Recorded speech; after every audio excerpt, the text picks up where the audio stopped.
All right, so it's March 13th, and we'll have a little talk about various things today, and we'll get to something that I've called Daring to Look Up, the Neighborhood Cosmic Pests, and you can probably imagine what the heck that is. First of all, of course, I want to remind all of you, go ahead and check our website. We haven't added a whole lot of things to it recently, but I'd like to. Facebook page continues to get a dribble of things that I come across of interest. And of course, the YouTube channel, go and watch that, share the URLs, and put some comments on there. So it looks like, we do care about what we're talking about here. For people watching on YouTube who might just happen to have tuned into an atheist church, and for the rest of us too, we have to always kind of reorient ourselves because we're swimming in a sea of people that are primarily members of these Abrahamic religions, I call them, the Judeo-Christio-Islamicism. They tend to dictate what everybody thinks about religion, including atheists, whether we like it or not. So it's often, I think, good to just stop and remind ourselves, what is religion? Must it be supernatural?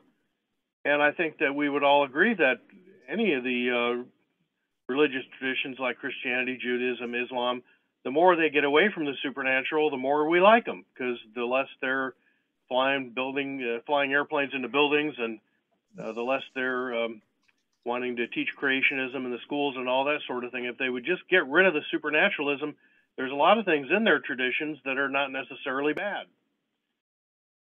So what is religion? Well, an awful lot of people like to pull out their dictionary and say, well, here's what the dictionary says. Never mind that the dictionaries frequently have 2 or 3 different kind of definitions. In fact, I recently came across a creationist saying, well, if we and monkeys have a common ancestor, common means it's there for the taking. There's plenty of instances of it, but where are your instances of the missing link? You don't have it. You say that it's rare, so obviously it's not a common ancestor. So how stupid is that? Then there's what people usually mean, which the dictionary is trying to reflect. I mean, that's really what dictionaries are. They're guides to usage. When they make dictionaries, they go out and see what people are saying, how they're using the words, and that's how they compile it. It's not that dictionaries are an authority. And then there's this thing about extrinsic and intrinsic religion. I think a lot of times we think about extrinsic, the social function of religions, the networking, the camaraderie, the belonging to something, all of that. And then the part of religion is more like the inner journey and learning and thinking about a religious tradition, whatever you may happen to be. And I would say we really have a tremendously rich kind of intrinsic part of Freethought, because there are all these people going back thousands of years. I mean, there were atheists back before Jesus Christ is supposed to have lived, and they all had very many interesting and excellent ideas about how to live the good life and what it means to be good, and the purpose of happiness and so forth. And then many times people define religion in terms of beliefs, rituals, sacred texts, and even from time to time I hear people saying, well, we atheists, we should construct our own Bible. We should pull all kinds of good quotes out of different things or passages that we like in poetry. We should compile our Bible. And my reaction to that is always, well, we have that. They're called libraries. And actually, the word Bible means library. As we know, it's a collection of books, and it comes from a time when books are pretty scarce. So if you had a Bible, you basically had a library, such as it was back then.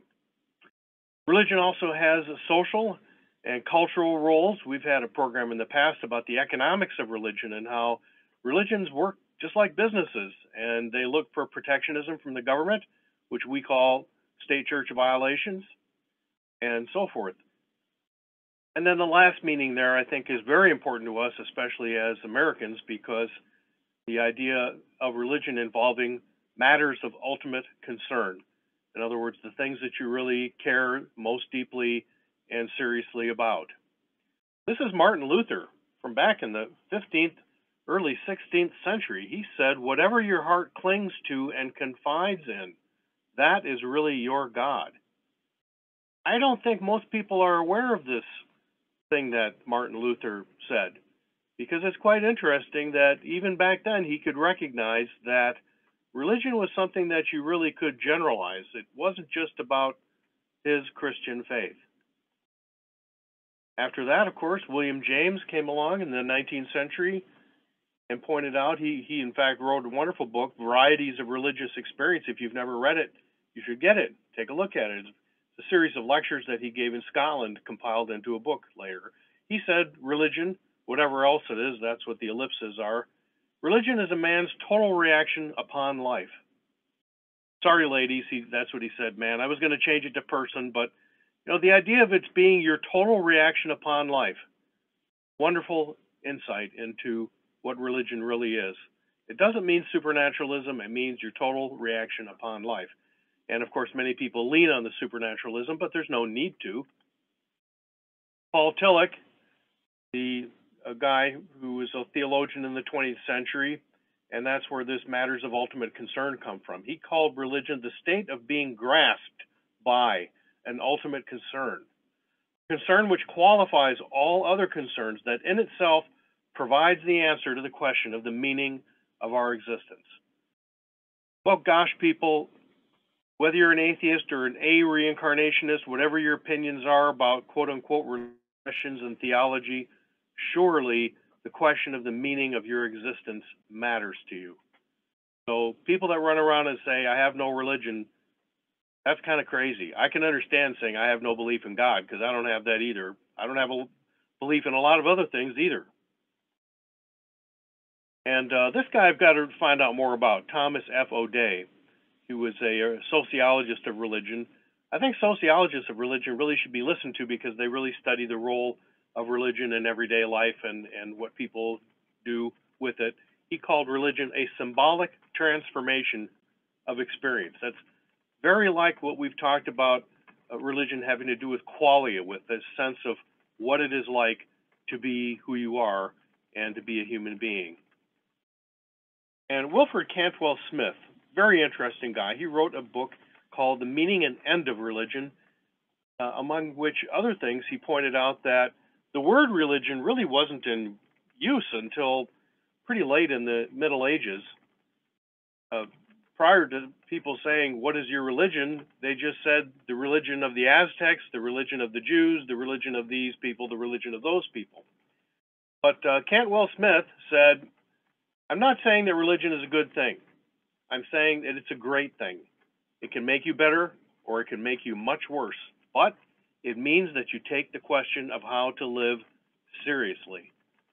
You see, he's not saying that it's a good thing, meaning good or bad. He's saying it's a great thing in the sense of not better than good. He's talking about it being a significant thing, an important thing, something that really matters to many people. And I think if we weren't so interested in these questions, we wouldn't think it is a great thing either. But I think we would all agree it is a great thing in the sense of it being important and of significance. So who are the people who have no religion? Because I frequently hear people saying they don't have any religion. And Bill Maher famously says, he adopted from other people, that to say that atheism is a religion is to say that baldness is a hairstyle. Well, perhaps for atheism, but not for religion, because what word or words are you going to use for these ideas, what your heart clings to and confides in, your total reaction upon life? What the heck, what are you going to call that? What is your ultimate concern, the concern that qualifies all the other concerns? What is your transformative experiences, and what anchors you to taking life seriously? The word for it is not religion, then I don't know what it is. Paul Kurtz famously tried to make up this portmanteau word called eupraxiphy, eu meaning good, praxo, praxis, practice, and phi like the end of philosophy, or Sophia is the end of philosophy, the love of good practice. Never really caught on, and it's not hard to understand why.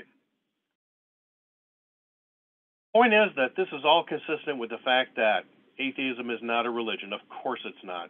Theism is not a religion either. Atheism is just the absence of belief in the real existence of gods. I mean, gods do exist as fictional characters. Superman exists as a fictional character, but in terms of the existence and out in the real world of objective things, no. Atheism, though, is not even the rejection of supernaturalism. I mean, I've met atheists who believed in all kinds of crazy things, even the supernatural. And so I think we can conclude that most every thinking, feeling human being has a religion. Maybe there are some people that absolutely don't, but they'd be hard to find, I think. And here in the United States, there are some legal, some civil rights considerations when it comes to religion. We have this thing called the First Amendment, which has two important aspects to it with respect to religion. One is the Establishment Clause, and the other is the Freedom Clause, the Religious Liberty Clause. Supreme Court of the United States, SCOTUS there, in their Seeger case in 1965, they held this was 9-0. This wasn't some kind of 5-4 or something. 9-0. They all agreed that religion is, to quote them, a sincere and meaningful belief occupying in the life of its possessor a place parallel to that filled by the God of those admittedly so qualified as having a religion. They quoted Tillich in their decision, so that just kind of indicates where they're at. You see, in the law, you always have to have a definition. You can't use a word in a law that is not defined. So this is a clever way for them to get around having to define religion. They just said, well, show me a religion. Okay, so a religion is a sincere and meaningful belief occupying in the life of its possessor a place parallel to what you just showed me. What a great way to get out of having to make a definition that excludes anybody. Many, I think most even believers, would jump at the opportunity to have their religion held to be what religion really is. And I think that's a hazard. That's something we need to not have happen. We already see that efforts to equate religious with faith-based, that excludes non-faith-based total reactions upon life and ultimate concerns. And that's not right. We can't let that happen. Religious liberty, in fact, is coming to be understood as the liberty to hate others and force everyone to comply with Godist doctrines and dogmas. And that's at least as much of a hazard as them actually winning the right to do it in the courts. So I think it's time, in past time, that reasonable, decent people who reject supernaturalism but still take the question of how to live seriously, who have ultimate concerns that qualify all other concerns. We need people like us to lead the way to a new reformation. And I love this quote of Thomas Paine. Of course, he meant about political structures in the Americas. We have it in our power to begin the world over again. And that is always true with religion. Religion's always been reinventing itself. So if we want to take a lead from science that is always looking for progress and to make things better and to transform itself, we should try to lead the way and help religion do that as well. And the first way to do that is to get rid of the supernaturalism. So we are atheists, yes, but atheist hardly begins to describe an open, questioning, and rational outlook on life's big questions and the challenges of the human condition that fall outside the domain of objective science. I mean, you just can't put everything that's important into a science textbook. And I think it's kind of a situation. I thought when I thought about this, yes, we're atheists, but then we're not atheists because we believe in a God as fiction and the sociological function and so forth of this business with Leonard Nimoy that he really hated when he played that character in Star Trek being typecast. It made him very difficult in his career, and he wrote this book called I Am Not Spock.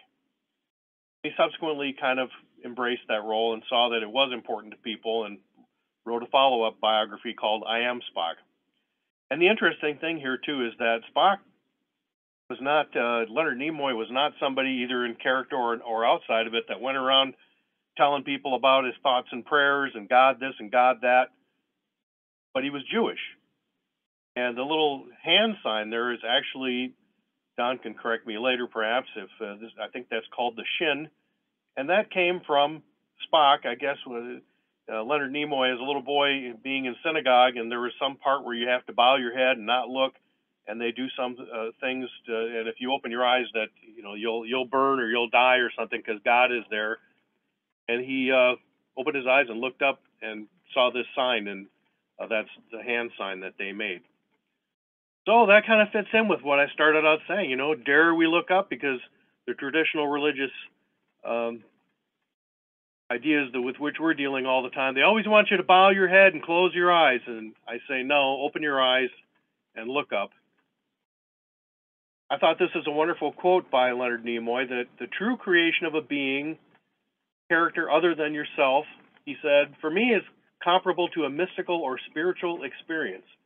To stand in another person's shoes, to see as he sees, to hear as he hears, to know what he knows, and to do all this with a sense of control, a mastering of the dramatic moment, there must be more than a natural talent at work. This guy just was smart, that's for sure, and it's really satisfying and uplifting to see other people's expressions of their spiritual life. And when we talk about sharing our views, this is what I'm talking about.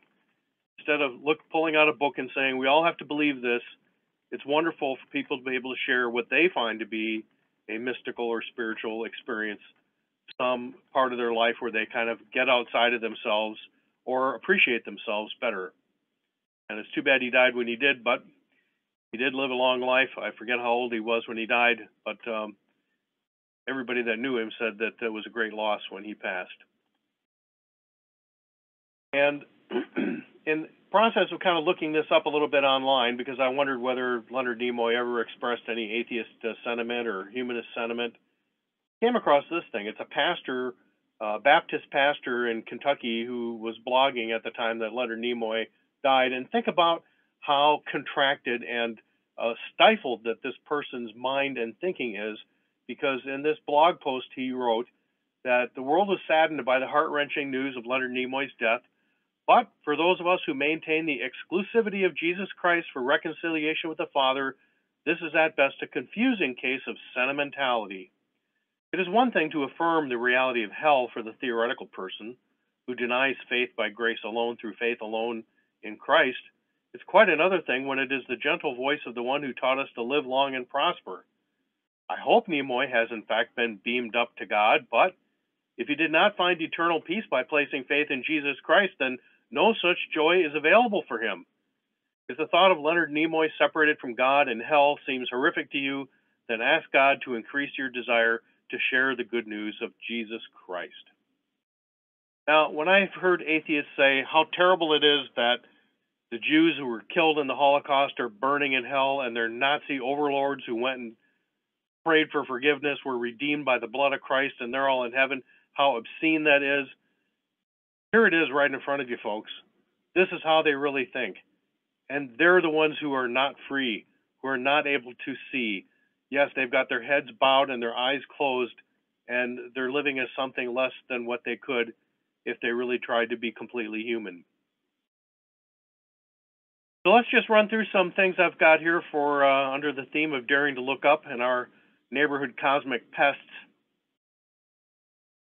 This is this Netflix movie, quite interesting. I read that it was a take on climate science to try to get people to take global warming and climate change more seriously, which I had a hard time trying to see it that way, because I mean, a comet approaching that could be deflected and could be addressed is one thing, and you know, if nobody does anything about it, it's the same as everybody doing nothing about it. Climate change is a bit more complicated than that, and as we all know, there's a lot of controversy about it. But gosh, you know, if my neighbor's going to be burning stuff and I'm sequestering all this carbon in the form of gaining weight, well, what good does that do me? You know, there's no net gain. Here are the orbits of 2,200 potentially hazardous objects as calculated by the Jet Propulsion Lab's Center for Near-Earth Object Studies. You can look this up online. It is just everywhere. You see the orbits of Mercury, Venus, the Earth, and Mars, and there's just tons and tons of objects crossing our orbit all the time. Now, fortunately, the Earth's orbit is very large, so and space is very big, so it's good that things are separated so widely, but there's still a lot of things that can hit us. How many of you have heard of Tunguska, I wonder? If you have, maybe you'll enjoy this review. If you have never heard of that, this is a good story. On June 30th of 1908, at a little after 7 in the morning, A man sitting on a porch of a trading post in the remote village of Vanavara in Siberia saw a flash in the sky, brighter than the sun, followed by deafening booms. A shock wave threw him out of his chair, and he experienced a heat so intense it felt as if his clothes had caught fire. This is what he said afterwards. And this was 40 miles from what was ultimately called Ground Zero. Others in the area were also thrown off their feet. One man hit a tree and later died. I think about 3 people altogether were killed, is what I've read. Tremors were felt for many miles, and seismometers hundreds of miles away, including in England, picked up the disturbance. For months afterwards, very high and dense clouds were reflecting sunlight from beyond the horizon and created enough light to read at midnight. This event has since been become known as the Tunguska event. These are paintings, by the way, I think pretty well done, but they're paintings. News traveled more slowly then, and World War II and the Bolshevik Revolution followed within a few years, so it was not until almost 20 years later that a Russian scientific expedition set out to the area to investigate. Due to harsh conditions, it did not reach the site, and they had to turn back. Another effort, 6 years later, succeeded in finding 800 square miles of devastation. This is 26 years after the event. This is the photos they were taking. 80 million downed trees that had been mostly stripped of their branches. They look like, see the ones sticking up, they look like telephone poles. Despite a search and many more searches since, no definite crater has ever been found, although there has been speculation in the last 10 to 15 years that a small lake may have been formed by a fragment that reached the ground, and that's shown in the lower right there. I think that the latest in current thinking is that that lake had been there before. Although a number of theories have been proposed over the years, the evidence, including chemical analysis of soil, sediment, and tree resin, because they were finding tiny little spherules, little dust grains of specific composition, pointing to a meteoritic airburst of a stony or possibly an iron asteroid 150 to 250 feet in diameter. This is thought to have entered the atmosphere at an angle and a velocity of 30,000 miles an hour. It would have quickly superheated and formed a large fireball as it ablated into a giant cloud of fine dust. At some point, it is thought the air resistance became stronger than the forces holding the meteor together, so that it detonated at an altitude of 15 to 30,000 feet. The energy released has been calculated to have been as much as 1,000 times that of the Hiroshima atomic bomb, as much as a small thermonuclear bomb. So there have been a lot of additional speculation about Tunguska. There is the suggestion that perhaps a larger asteroid glanced off the Earth's atmosphere, with most of the body escaping back into space. A similar idea is that this was caused by a large fragment of a known comet called Comet Encke, which is thought to cause the Beta Taurids, an annual meteor shower that occurs in late June that has the same trajectory. And you can see on the bottom right there, when comets have an orbit, and the orbit of this particular comet is within the orbit of Jupiter, so it's a close in. It's not coming from the Oort cloud like in the movie. It orbits the sun about every 3 years and comes close to the Earth anywhere from 15 to 30 million miles, about every 33 years. But as it's broken apart, it leaves all these little fragments, and then every time the Earth passes through that area, then we see the Beta Taurid meteor shower. And that's the same with Leonids and other meteor showers that come around once a year, because the Earth is passing through these fragments. So as one reads about all these things, and there's a lot that scientists have published related to Tunguska especially, it's striking that the people involved rely on facts and reason to bolster or discount the various ideas. There is none of the excommunications or violence. They don't start beating each other up like theological disputes, because they look to try to settle their differences with facts. What can we check out to see whether you're right and I'm wrong, or vice versa. Here we see the size and shape of the flattened forest that shows what happened. You see the little lines are the direction in which the trees were downed. Then here on the right, that's the same thing on the left, a little smaller. And for size comparison, that's the size of Washington, greater Washington, D.C. area. Obviously, had this rock come down on an inhabited area, the fatalities would have been horrendous. As it is, the Tunguska event was the largest impact event in recorded history. Second was the Chelyabinsk meteor of 2013, also in Russia. How did they get so lucky, huh? In that case, an object about 60 feet in diameter came down, releasing energy equivalent to about 30 times the Hiroshima bomb. It came in from the general direction of the sun, and that's why it was not detected beforehand. You know, ever try to look at something close to the sun, it's kind of hard to see. No one was killed, but there were over 1,000 serious injuries, most of those because of broken glass from the shock wave. Now, if you see a bright flash in the sky, this is the lesson. Don't go and stand in front of a window to see what it is. As light travels faster than sound, the bright flash is the first thing that happens, and then the destructive shock wave. So almost like terrorists, you know, plant a bomb and people come to investigate and another bomb goes off. Boy, sneaky meteors. Now, much larger impacts have occurred in prehistoric times that left large craters scattered around the Earth. I don't know if that's difficult for you to see or not. They're kind of light, but you see all those little circles. These are all the locations of craters that we have found, many of which were not suspected for until just really only recently. The largest and the second oldest that we know of is the Freethought crater in South Africa that happened over 2 billion years ago in the Paleo-Proterozoic era. If you can see that big circle over South Africa. The crater has long since eroded away. There's actually nothing left of it, but the evidence of shocked materials and the central dome structure is still there. In fact, that's what they call the Freethought dome, caused by the rebounding crust of the Earth. That is what bears witness to this impact event. The asteroid that struck there is thought to have been 6 to 9 miles in diameter, so that's about similar to the size of the alleged comet in Don't Look Up. It made a crater about 200 miles across with a release of 100 million megatons of TNT. That is trillions of times as powerful as the Hiroshima blast. See, there's a circle over there by the Yucatan Peninsula. That's the Chicxulub impact 65 million years ago that killed off the dinosaurs.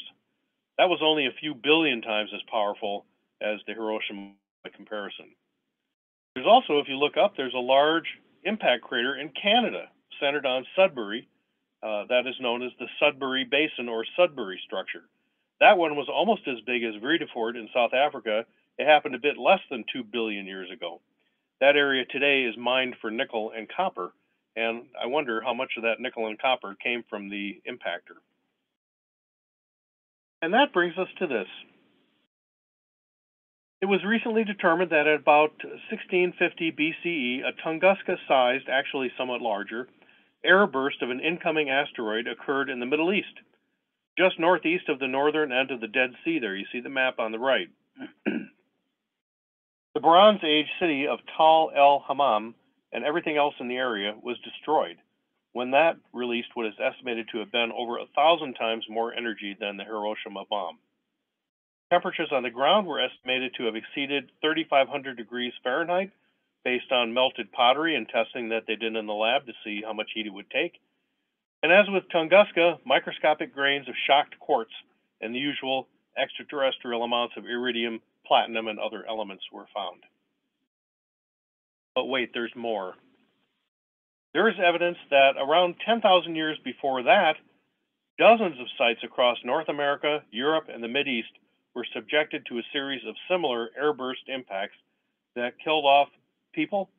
The human population contracted at that time, as well as many large animals. That's when the woolly mammoths, saber-toothed tigers, cave bears, and a lot of creatures like that went extinct.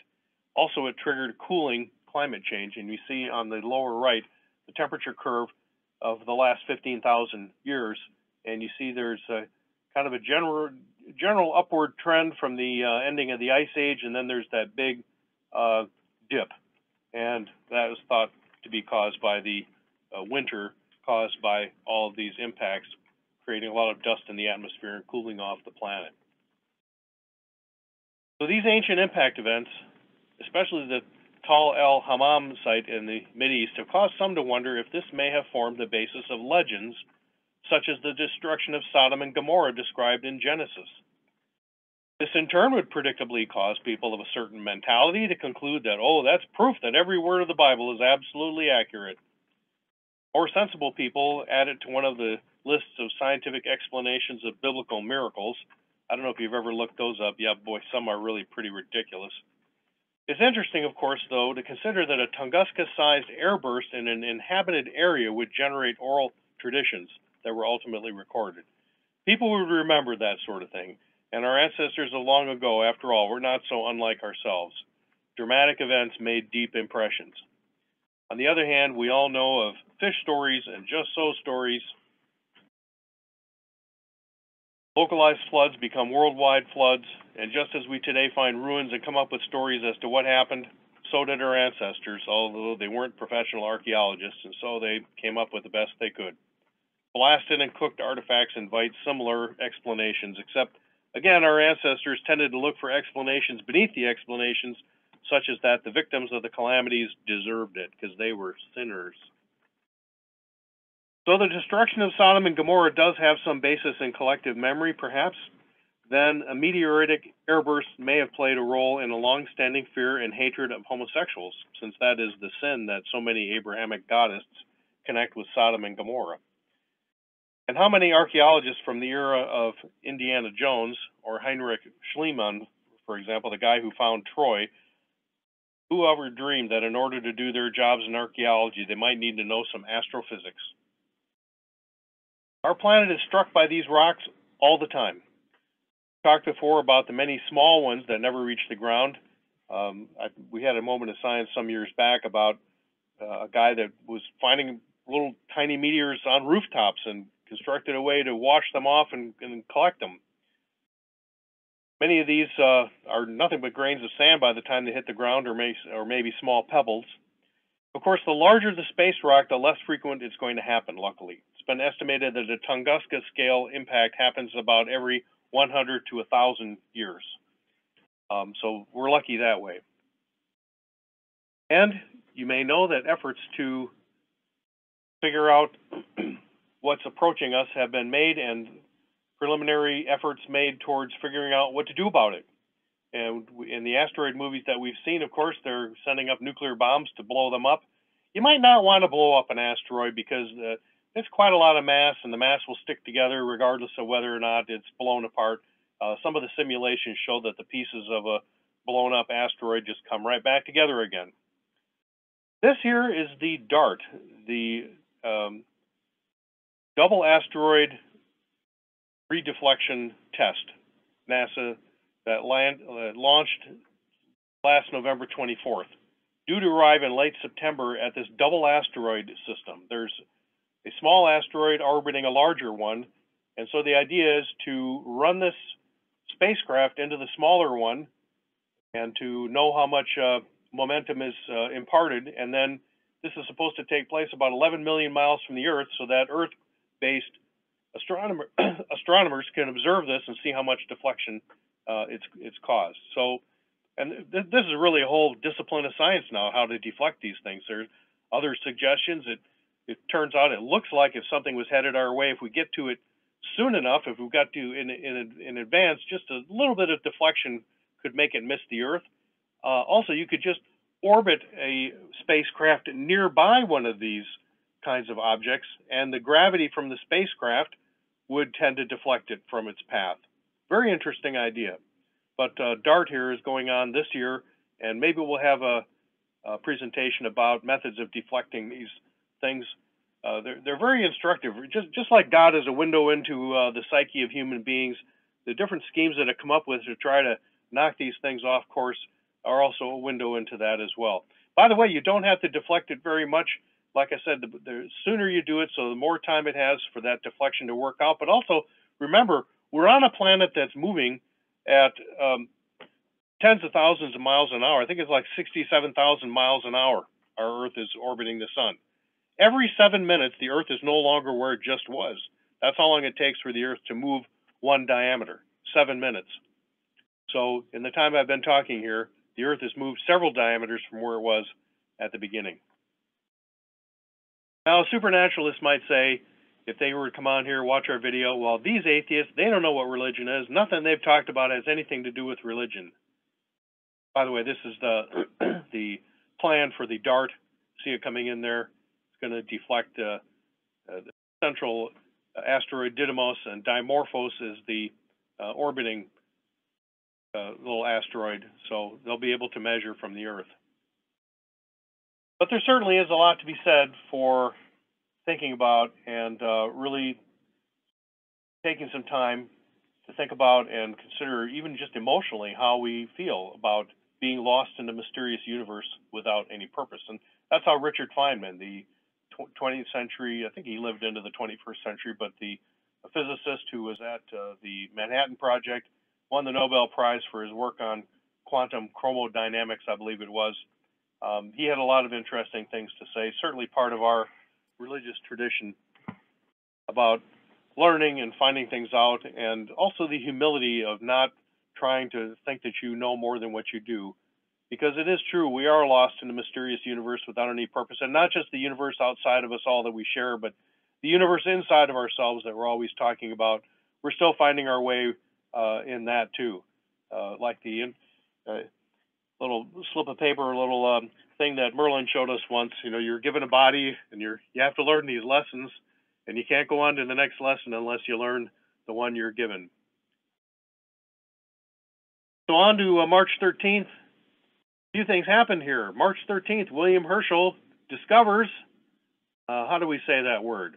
You might go around today and say that that planet was discovered today and see what kind of reactions you get.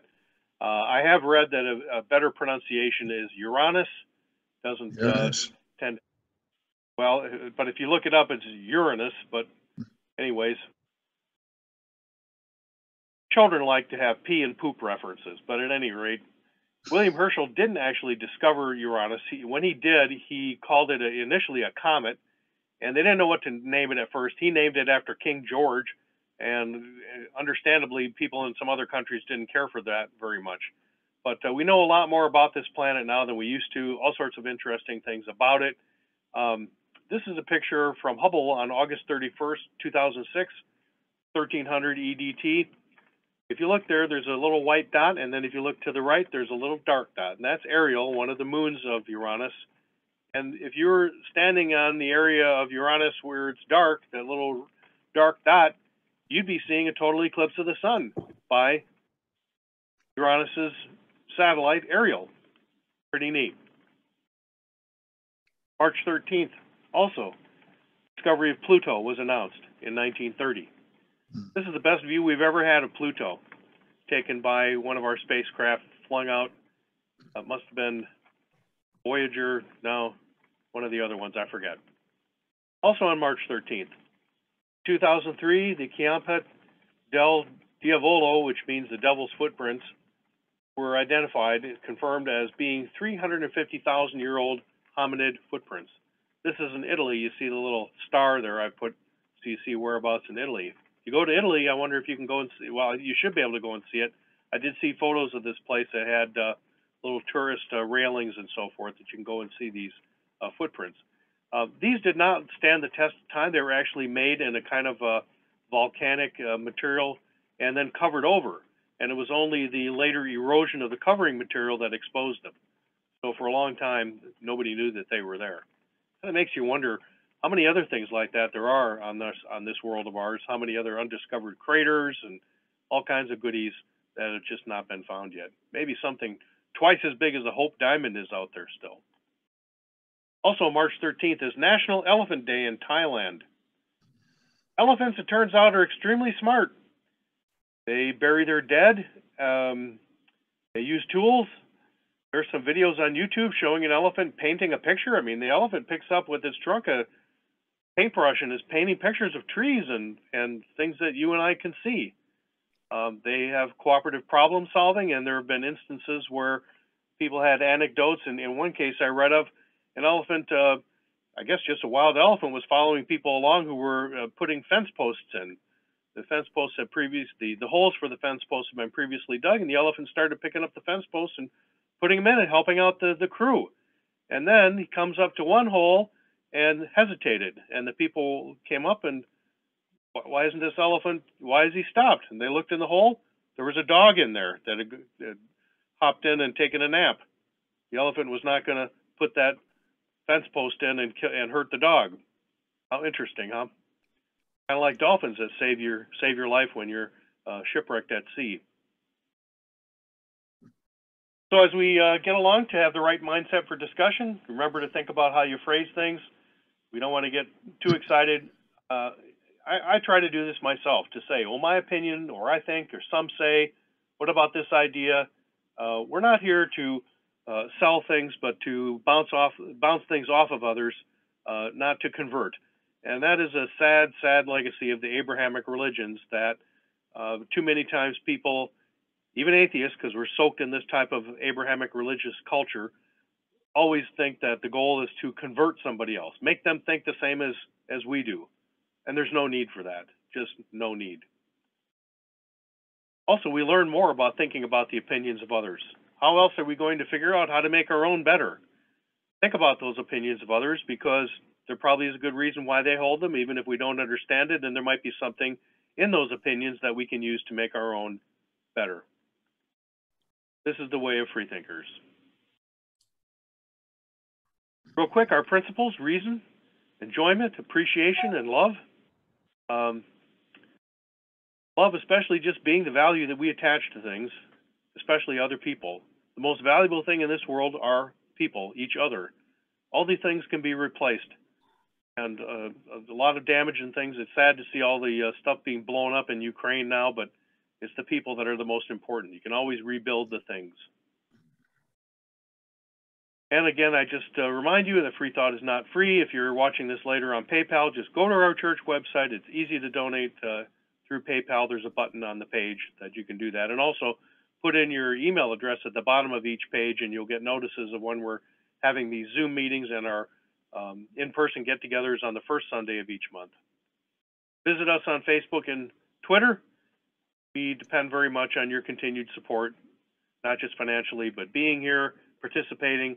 Let us know what you think, because it's supporting your values when you support the NTCOF, and because we can do together what none of us can do on our own. We need this. This is a cooperative effort, and so many things like this are just never really going to get done without people working together and participating. So join us in promoting facts and reason, celebrating doubt. That's what we do. If you're puzzled a little bit watching this later on YouTube at some time, this is what we do. We are a doubt-based religion. Demonstrate your commitment by being the future you wish to see. If you want the world to change, you must start with yourself. So thank you very much. Good morning. And Melius facet, meaning Latin phrase, meaning do better. That's what we're up to. That's what we all need to do, is to do better. So with that, we'll go to some question and answer discussion. I had a lot of fun putting this presentation together. I'm very interested to know what you all think. Thank you.